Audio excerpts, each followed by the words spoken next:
A few weeks after Ben was killed, I made the decision to seek out one individual who I knew could relate with me in my situation. That person's name is Susanna Hupp. I learned about Susanna in the Luby's Cafeteria Massacre when I got my handgun carry permit. I jumped through a few hoops, and I ended up on the phone with this pillar of strength out of Texas. Susanna and I talked about what had happened to me and to her, and me wanting to speak out. After talking with Susanna, I decided that, like her, this is something that I simply had to do. I want people to understand why protecting your loved ones is so very important. I don't want my husband to have died in vain. So please learn from my experience and do whatever you have to do to protect your loved ones at all times. I was legislated out of my right to protect my husband, just like Susanna was legislated out of her right. These lawmakers in this country have got to hear from people like you.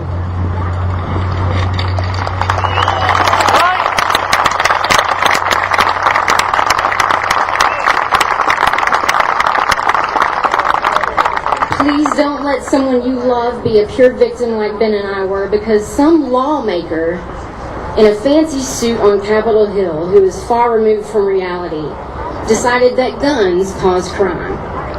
If guns cause crime, then my guns are defective.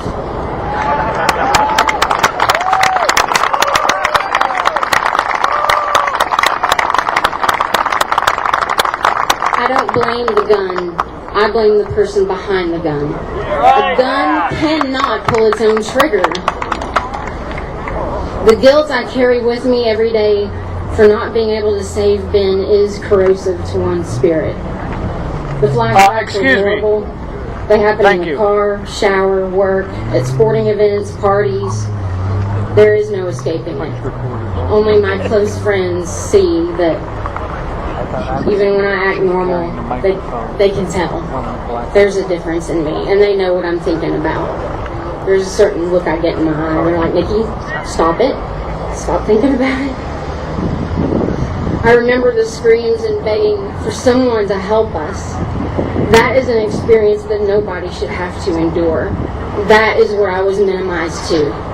Kneeling on a cold restaurant floor in my own husband's blood, holding his head and screaming at the top of my lungs for someone to help us. Realizing that the man I chose to spend the rest of my life with is dead, and there is nothing that I can do about it. Now I stand before you as a 34-year-old widow. If you don't have a handgun carry permit, get one.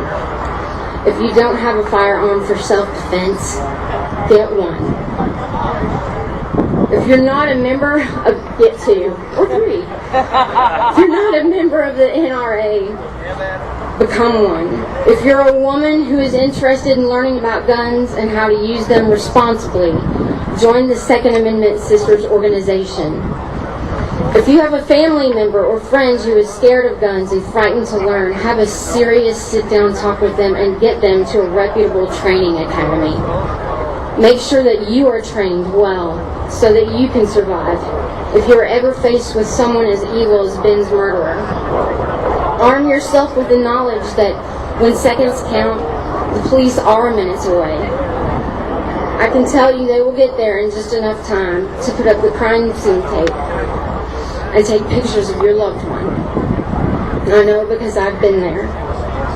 Nobody can take care of you like you can. Look,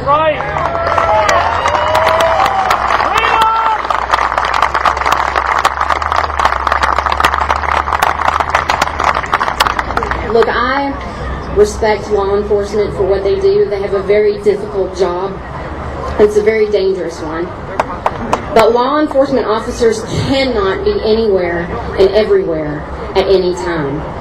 I can assure you, a police officer that is called to the scene of a crime would much rather find an innocent person with a smoking gun and a dead bad guy than the other way around.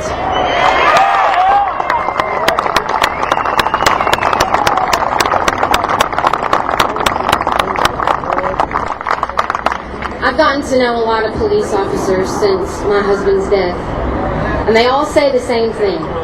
Protect yourself, because we cannot always be there. The only thing they would stress is make sure you know how to use your firearm in a safe and law-abiding way for self-defense only. Perhaps I was meant to be dead on that cold restaurant floor alongside my husband. Once the trial gets started this November, I believe the public will know what that man's true intentions were. And I believe it included my death as well. So to even be here and have the ability to speak to you is something that I have very mixed emotions about. I feel grateful and guilty. Consider me a messenger who is not supposed to be here to spread the message if my stalker had been completely successful. I believe I foiled his ultimate plan when I went to get that manager and disappeared from his line of sight. I'm pushing for this monster to face the death penalty in Tennessee.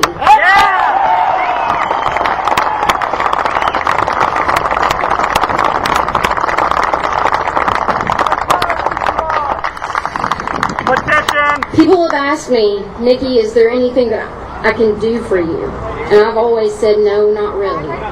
Well, today is the day that I ask for your help. Please contact, for me, the district attorney in Nashville, Tennessee, and kindly ask this man to seek the death penalty.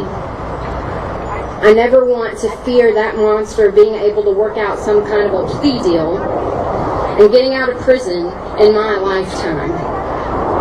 He needs to face capital punishment for murdering my precious husband.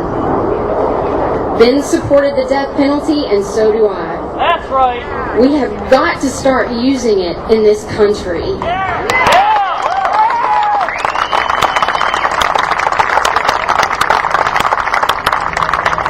I hope lives can be saved by mine and Ben's story. Maybe one day in the future, someone who never thought that much about carrying a weapon for self-defense does end up getting the training and carrying because they heard of what happened to Ben and I. And when their attacker shows up, the good guy survives for a change. Life, love, peace, and happiness is worth fighting for. I don't bear my soul here for nothing. I hope you will all tell my story to your friends and your family, and maybe Ben can have a hand in keeping you safe. That is what my husband would want. It was because one man loved me with everything that he had that I stand before you today speaking for both of us. I will continue fighting this fight until the day that I get to see my husband again. I appreciate the organizers of this event getting me here. I appreciate all that you do to educate others. And I thank you all for being here and taking a stand for our rights. God bless you and be safe.